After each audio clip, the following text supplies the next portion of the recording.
नंदुरबारमध्ये बॉम्बस्फोट घडवून आणण्याची धमकी।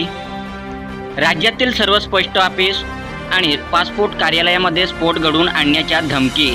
ईमेल प्राप्त झालेल्या आज नंदुरबार जिल्ह्यातील कार्यालय परिसरात एकच खळबळ उडाली। दुपारी 12:10 सायनाइड विषारी वायू मिश्रित RDX बॉम्बद्वारे स्फोट करण्याची धमकी या ईमेलद्वारे देण्यात आली होती। मात्र पोलीस आणि बॉम्ब शोधक पथकाने केलेले कसून तपासणीत कोणतीही संशयास्पद वस्तू आढळून न आल्याने सर्वांनी सुटकेचा निश्वास सोडला, अशी माहिती जिल्हाधिकारी डॉक्टर मिताली शेट्टी यांनी एका शासकीय प्रसिद्ध पत्रकान्वये कळवले आहे।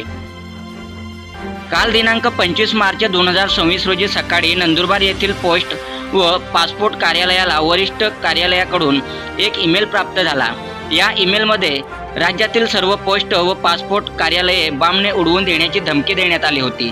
ही कार्यालये नंदुरबार जिल्ह्यातील कार्यालयाच्या इमारतीतच स्थित असल्याने तातडीने जिल्हाधिकारी डॉक्टर मिताली शेट्टी आणि निवासी उपजिल्हाधिकारी आशा संघवी यांना याबाबत माहिती देण्यात आली।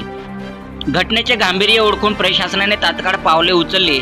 सुरक्षेच्या कारणास्तव जिल्हाधिकारी कार्यालयातील सर्व अधिकारी कर्मचारी कामानिमित्त आलेल्या नागरिकांना तात्काळ इमारतीबाहेर काढण्यात आले। संपूर्ण परिसराची नाकेबंदी करण्यात आली। दीर्घकाळ चाललेल्या या तपासणीत कोणतीही स्फोटक किंवा संशयास्पद वस्तू सापडली नाही। तपासणी पूर्ण झाल्यानंतर सर्व कार्यालयांचे कामकाज पुन्हा सुरळीत करण्यात आले। खबरदारीचा उपाय म्हणून सध्या परिसरात पोलीस बंदोबस्त तैनात करण्यात आला असून मेटल डिटेक्टरने तपासणी केल्यानंतरच सर्वांना प्रवेश दिला जात आहे। नागरिकांनी कोणत्याही अफवांवर विश्वास ठेवू नये, सोशल मीडियावर चुकीची माहिती प्रसारित करू नये आणि शांतता राखून प्रशासनाला सहकार्य करावे। पोलीस या प्रकरणाचा सखोल तपास करीत आहे, असे प्रशासनाने नागरिकांना आवाहन केले आहे। सातपुडा न्यूज वाहिनी, नंदुरबार।